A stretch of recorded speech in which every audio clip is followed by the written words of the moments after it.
Hi everyone. This is one of the biggest questions as loan originators we get all the time. Mortgage brokers, lenders, we get it. What am I signing? So what are you signing? What are you saying? So at the beginning, sometimes if you make statements or declarations of whatever you want, sometimes a lot of times I write draft on a paper application and I'll just write your name down and I'll have you do things. But when you make statements, I might have you sign it. I'll just say here, initial it.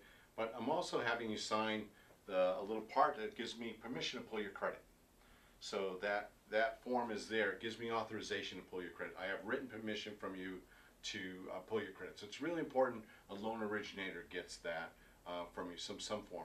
So a lot of places today, the applications are online and you're signing electronically. Basically, the beginning stages are all just authorization.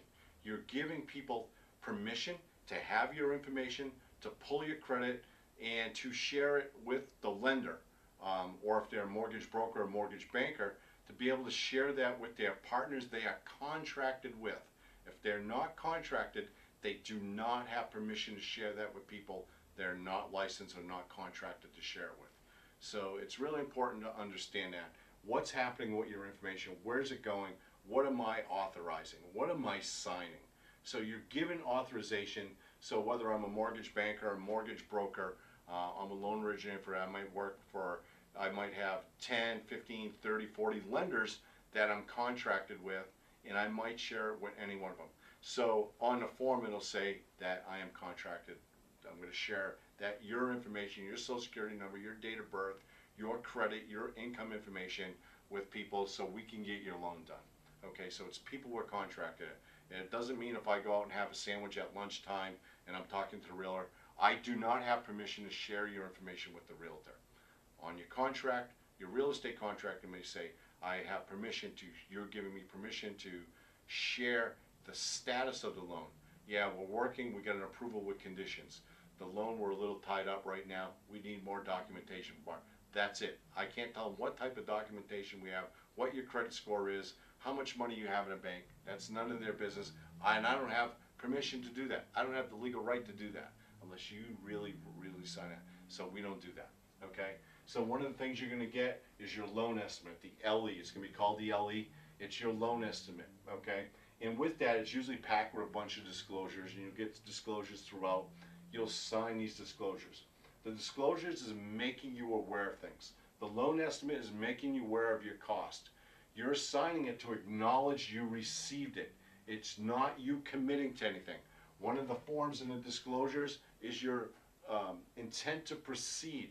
It's only saying, yeah, I want to move forward with this. I still may have questions, but I have enough information that I want to move forward. That's all you're doing. You're acknowledging the highest possible cost, and you're acknowledging that you received the disclosures. And these disclosures are going to tell you your rights. They're going to make sure that you're treated fairly. Equal Credit Opportunity Act, the Patriot Act. It's going to make sure you're going to just sign and say, acknowledge that you're not using this money to go fund terrorism. That is actually a form narrative. We don't want you to fund terrorism, okay? So, and then the closing disclosure. That's before, you'll receive that before closing. That's not quite your final numbers. It'll have another set of higher numbers, but it's not higher than your loan estimate. Okay, your closing disclosure should have numbers equal or less than your loan estimate. Okay, and it's still, we want you to ask questions. What are these costs? What are these things? Okay, and before you get to the closing table, okay, you still have time to answer or adjust or ask about the cost in that. So here at the closing table, that is your commitment date. That is your drop dead date, unless it's a refinance.